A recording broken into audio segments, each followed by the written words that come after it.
Hello and welcome to another great episode of the Optimize Show. I am David Mammano, your host. Every Wednesday morning we have a great new episode. Please spread the word. We're trying to share best practices so that the high tide raises all the ship. Today I'm going to show a longtime friend and a super successful Rochester area businessman, and his name is David Scalen. David, welcome to the Optimize Show. Good to see you. So great to see you. So truth be told, full disclosure here, I've known Dave for a very long time, although we had a big gap, right? So we went to University of Buffalo together, graduated. I graduated 91. 91. 91. So we had a great experience there. You were in what I believe is the second best fraternity. Is that right? Sigma. First best nationally, maybe second best at UB. Kappa Sigma, great. We were friends. We were friendly. You know, I was in Sigma Alpha Mu, go Sammies. But we went to each other's parties and we had a lot of fun. We did. And then, you know, X years later, we'll say a couple decades later at least, right? We ran into each other at Core Life. You're having a lunch with your daughter, I believe, right? That was correct. And you're like, "Are you David Mammano?" And I was like, "Yeah." And it all came. And then we reconnected again. Yes. When your daughter wound up at my house with my son's party. Yeah, that's right. And I said, you pulled in the driveway. I said, I know that nose. Yeah. It was hard to forget. Hard to forget. And I believe you actually, didn't you like just look at my daughter and figure out that she must have been my daughter? You know, when I first met her, I was like, you look really familiar. Yeah. I couldn't figure it out. And then when you came to the house, I was It like, all came together. That's why. Yeah, my daughter is definitely my mini me. So, yep. yeah. And I see her now at Wegmans. Yeah, that's right. Now she's at Wegmans and cashier, and and she's like, Dad, it's like every day somebody comes to her line, you know, that knows you. You know, I'm like, well, you know, you grew up in Rochester, you're in business here forever. You get to meet almost everybody, you know. So, but so glad that you're on the show. You are what a phenomenal success story, and it's kind of apropos we're having it today because you very recently had an event where you've sold your company. And but I want to hear. This is I think it's a great opportunity. I've never had this opportunity to talk about like really the journey about how to optimize a business from launch to sale, right? And so the business is called Regional Distributors, and you own it with your wife Tracy. Yep, we started the business. Tracy and I started together. She was 25, I was 28 years old. Okay. And we started with a few $1,000s and a lot of hard work. What is, just so we could let people know right off the bat, what does Regional Distributors do?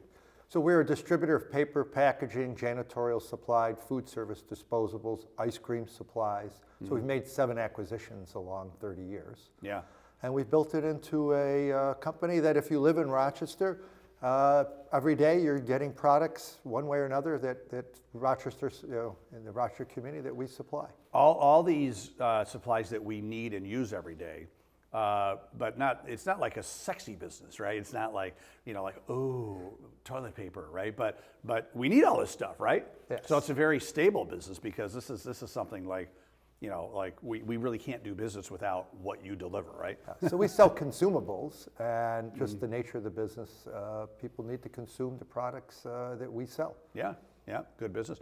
And mostly is it to restaurants and just all types of businesses? So we cover restaurants, we cover customers like Paychecks, Rochester Regional Health is a customer, Rochester Institute of Technology, University of Buffalo. So we have pretty wide span throughout Western New York. Yeah, and very successful. I always love a good startup story. So like when you grew up, did you say like, you know, I want to sell, you know, consumable goods, or maybe not? How did this happen, right? So it's a good question. How did this happen? You know, it happened. I was with my dad at the Rochester Public Market, and he ran into somebody he knew. I was home for a summer from college at UB, and he ran into somebody he knew who owned a distribution company, and he said, "Hey, we're looking for summer help for the warehouse. Are you available?" I said, "I am." He gave me a business card and said, "Give me a call on Monday." I gave him a call and started working in the warehouse, worked there one summer. And then 4 or 5 years later, he made a call and said, "Hey, would you be interested in coming to work for us doing sales?" I said, well, at the time I was working for Chase. I was very happy. I said, let me think about it. And they persisted. And he had a partner that talked me into going to work there. And the rest is history. Yeah. And so you worked there, but how did you end up like starting your own place then? So I was there for about a year, and it was in the early 90s, and I came to realize they did not have a lot of forward thinkers at that company. Yeah. They were looking back, and it was a new time with technology and a lot of excitement with communication technology and computers, and I had always really thought about how technology could help advance businesses, and they didn't want to know anything about that. Yeah. So I decided to leave, and Tracy and I started on our own. So it was actually just me at first, and then Tracy came on a few months later. Yeah. And how did you come up with the name Regional Distributors? You just kind of said, what do we do? And let's Nope. name it that. So there was a produce company in town called Lewis Fishgold Produce, and at the time, my wife and I, when we were in college, started a produce business. So we sold produce at the public market, which a lot of people know me and said, "Oh, you started at the public market." Right. They think we started the paper company at the public market. We actually started a produce company at the public market. Right. Yeah. And there was a guy we bought from who really was just a great business guy, Lewis Fishgold. And he had started a company that's still in town, Regional International, the international dealership. Regional wholesale florist, and I said to him, "Hey, we need a name for our business." He said, "Well, the regional name has worked good for us. You could take it and you could use it." Yeah. And I said, "Well, all right, we call it Regional Distributors." Right. Yeah. So it worked, and he was right. It worked. Yeah. The rest is history.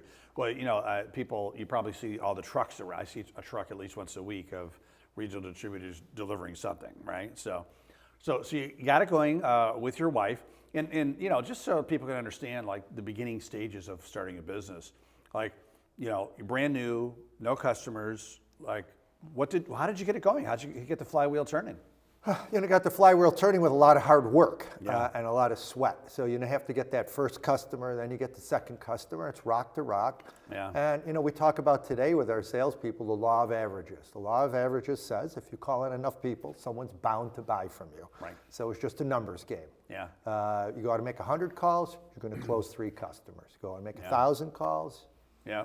you're going to close 30 Maybe 30, customers, right, yeah, maybe yeah. 40. But as we got going, and as you gain some momentum, you gain confidence, you gain experience, Yeah. your closing rate becomes just a higher percentage. And how did you do it back in the day? I mean, this is early 90s, early to mid 90s. No internet, right? No email, fax machine, phone. But what did you do? So it was the old school way. We had email, we had technology, we were probably early adopters of that. We had put on a pretty, at the time, what we thought decent computer system Yeah. when we first started.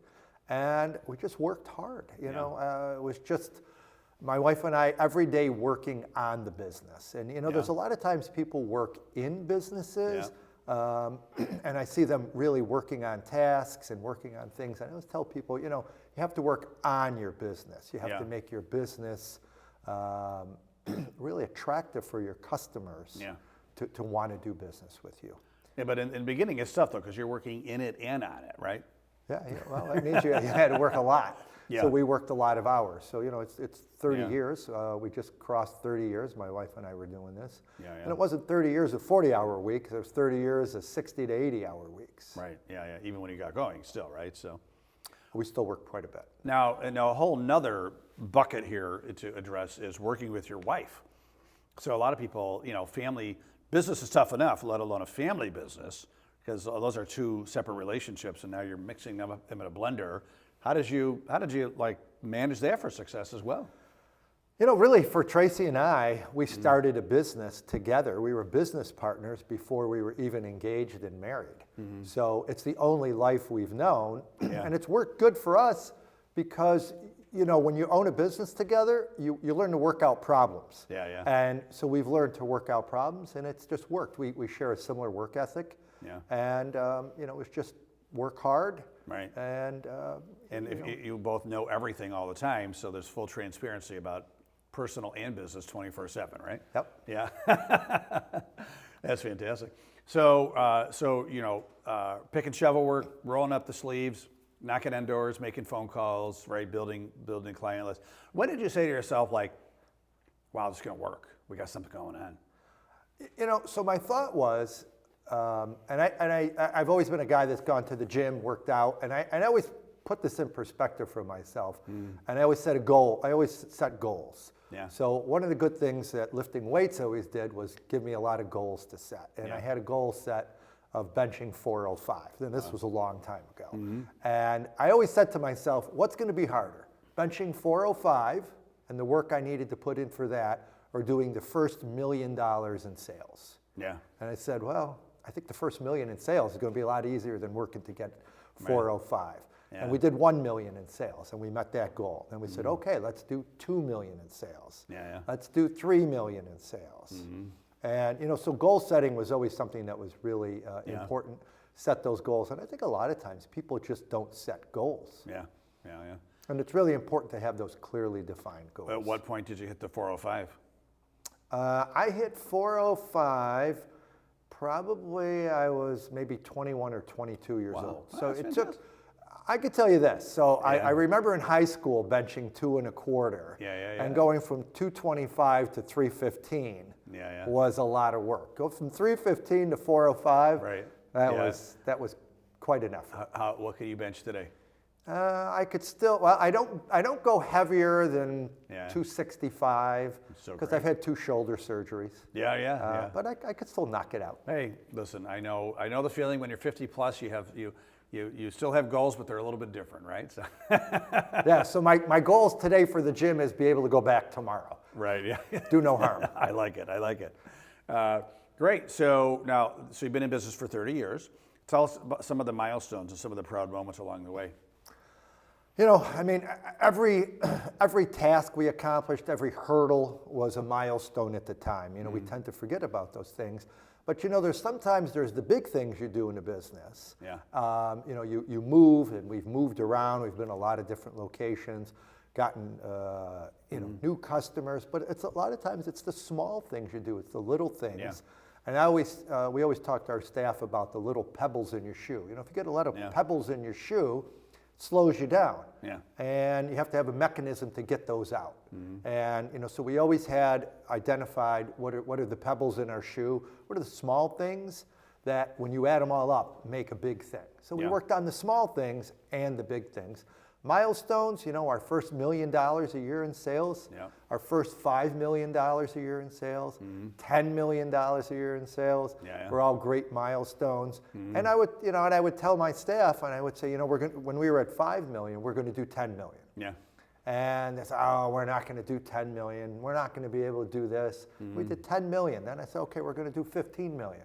Yeah. We did 15. Then we're going to do 25 million a year in sales. Right. Yeah. After a while, they start to buy in. And like, that's sometimes the hardest part is getting people to buy in, see your vision, have your ambition. Yeah. What did you make it up to? So I don't want to say, but Many millions. many millions and significantly higher than 25. That's awesome. Congratulations. That's fantastic. So you recently sold the business, so congratulations. Thank you. And but I asked you before, as far as optimizing a business to be able to sell it down the road, and I loved your answer. You basically said you always had the business ready. If somebody wanted to buy it, there would not be much due diligence to do because it'd be ready to go. Yep. Right. So we always ran the business to be ready for the unexpected. Yeah. And whether it was the governor coming into town saying, oh, I want to go tour a few businesses. Yeah. They can come to our place. We didn't have to pick up or clean anything because we always kept the place clean. Right. Yeah. And if somebody called us up and said, hey, we're interested in your business, really for the last 20 years, 25 years, we were always ready. Yeah. Because we ran a business and we built it to be ready for whatever came our way. Yeah. Were you trying to sell it, or somebody approached you? No, we weren't trying. We weren't trying to sell the business. Somebody approached us. Yeah. And really, and it was building in a business. And if you want to, there's a lot of people talk about the law of attraction. Yeah. And they're trying to attract things. And I hear this all the time. People are trying to attract this. I'm trying to attract more money. Yeah. If you want to become attractive, build your skills. Yeah. Become more valuable to the marketplace. Yeah. So if you want to be attractive to somebody who's going to come in and buy you out, you have to have an attractive business. And you do that by building a good, solid business. Yeah. Well, I think Jim Rohn said, it's not about what you get, it's about who you become, right? In trying to have that goal. and you did that with your business. So, so big question, you have 30 years, and correct me if I'm wrong, being a business owner is very integrated into the fabric of your personality, your identity, your DNA at this point. So who is Dave Scalen without the business if you're going to sell it? I mean, I imagine you're going to work there for a while with the transition, et cetera. But have you thought about Dave 2.0 and who's that going to be without having the identity of having this incredibly successful business? I don't know. So my whole life, so more than half my life, 30 years, has just been being a business owner and working hard, building that business. For me personally, I don't think a lot's going to change. Whatever I do the best I could possibly do. So when I owned the business, I did the best I could possibly do. I didn't take any shortcuts. I always tried to do the best at everything. Yeah. And right now, so I'm the branch manager, and I'm gonna be the best damn branch manager I could be. Not gonna take any shortcuts. And not gonna develop any bad habits. So this is kind of doing what you're doing. Do what I'm doing. You just have a bigger bag of money next to you, right? So. And the resources we now have. So it's when you go from a company that's doing millions of dollars a year to being bought by a company that's doing billions of dollars a year. There's just tremendous resources that we and just you'll learn a never lot had. too. You'll learn a lot, I bet, right? So. Oh yeah. Yeah. What are some of the habits? And we've talked about, when I have built businesses in the past, I have been part of entrepreneurial groups like the Entrepreneurs Organization and some others. You said you never really jumped in any of those. You did your own thing.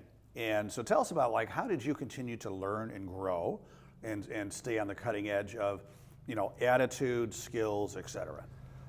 So one of the things I always did, and it's something that I advocate for a lot of people to do, is work harder on yourself than you do on your job. And the underpinning of a successful business or the underpinning of a successful person is self-discipline. So that self-discipline always came from a regimented exercise program early in the morning, regimented 1 hour of study with reading. So I always put those first, and everything else fell into place. So you started your morning with exercise and reading? Every morning. Every day? Every day. I went years of every morning getting up and exercising, whether it was running, lifting, running and lifting. Something. Something. There was always something yeah. that I was doing, and whether it was related to diet, restricting my diet. When you develop those self-disciplines, you could really focus on your business, and you could really work on the hard tasks that a lot of people avoid. There's a lot of times, there's huge challenges in growing a business, and people like to sometimes avoid the heavy lifting. They like to avoid the things that they really don't enjoy. Getting up at 5 o'clock in the morning and going to run 5 miles sometimes on certain days is not enjoyable, but you do it. But you do it anyway, because you feel great afterwards. You feel great afterwards, but you develop a habit of discipline. Yeah, that's fantastic. What types of books were you reading? What are some of your favorites, would you say? So probably one of the most important books I've ever read was the Tao Te Ching, and I've always talked about the Tao Te Ching. And it was really good fortune that the Tao Te Ching came to me. I was in Chicago at an ISSA conference, which is one of our trade associations, and they had Rudy Giuliani as a speaker. He was tremendous, and he had a book. And he said, if you buy my book, I'll sign it, and I have this companion guide to my favorite quotes. And he had a quote in this book by a guy named Lao Tzu. I had never heard of Lao Tzu, but I always have a habit, if I read something and I don't know what it is, particularly now with Google, I Google stuff and say, who's Lao Tzu? And it's the author of the Tao Te Ching. And the quote was just a great quote. And I remember what it was. It said, let the people do the work as if there is no leader. Let them think they did it on their own. And that's really interesting. So I said, that's a really profound concept of just allowing people to do things and lead themselves and let them think that they did it all on their own. So I bought the Tao Te Ching, read it, and probably have read it 500 times since I bought it, maybe even more.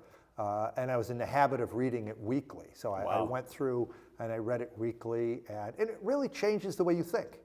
So it changes your approach, changes the way you think, and when you change the way you think, you can change the way you behave, and it made just a world of difference. I love it. Does it make people more engaged, more accountable, like self-accountable? For me, I think it was just really developing different thinking habits. Yeah. And I think that's just a key component. How do you think? How do you approach things? Yeah. A lot of people get frustrated with situations. Hey, you know what? Challenges are going to come your way. Yeah. And when you own a business, there's going to be a lot of challenges. Life is challenge. How are you going to react to those? What are you going to do? Yeah. How are you going to respond? Those are the important things. I know you're a thinker, which I love, right? Where do you see yourself? What is Dave Scalen doing in 10 years? 10 years, enjoying life, doing what I do now. I like work. I like the challenge. I'm an action junkie. I like action. I don't think I'll ever stop doing something. Yeah. I think, particularly now, Dave, you and I are over 50.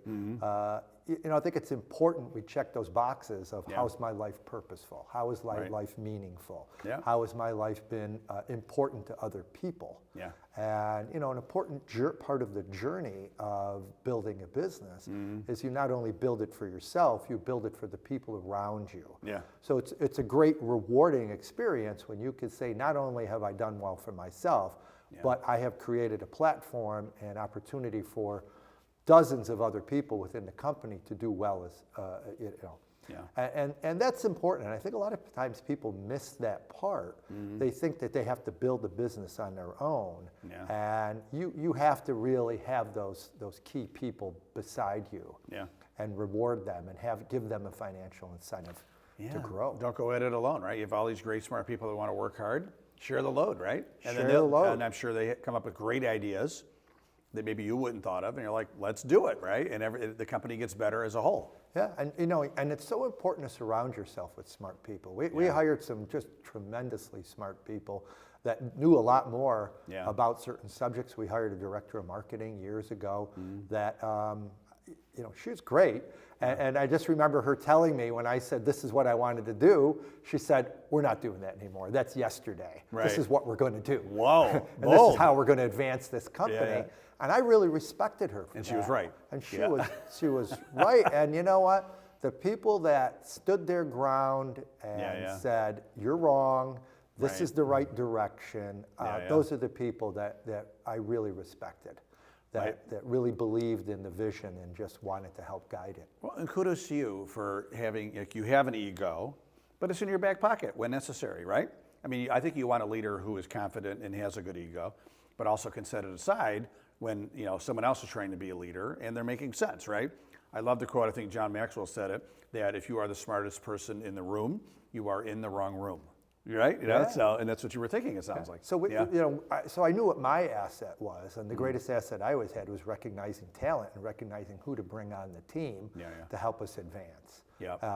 And really bringing that team together.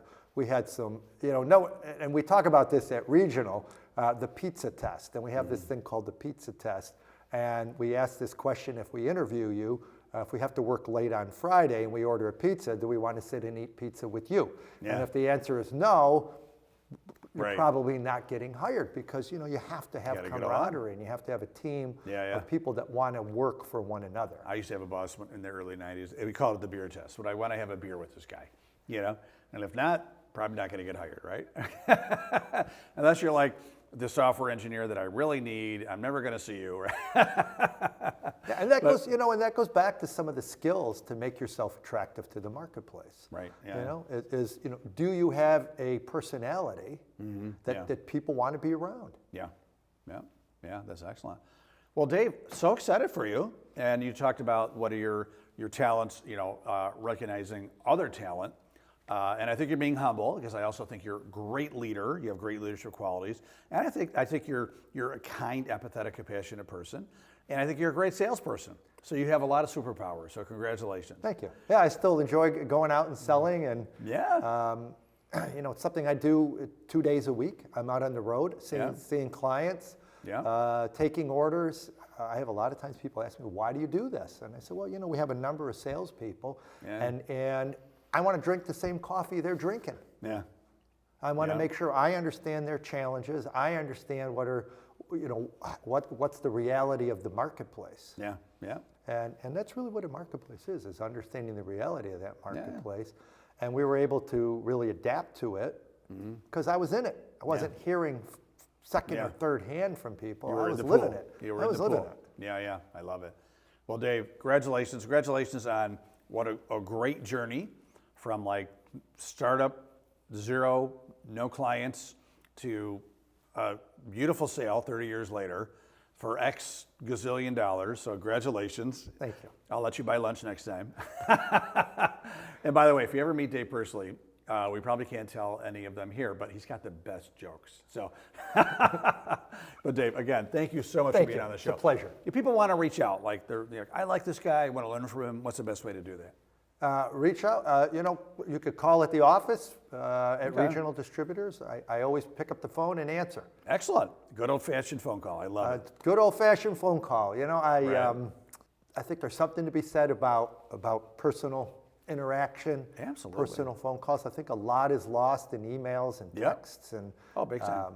We bought some property years ago from a New York City developer, and he said, you know, I like you because you call me and we talk things out. And everybody else wants to hash it out over email. Right. Yeah, yeah.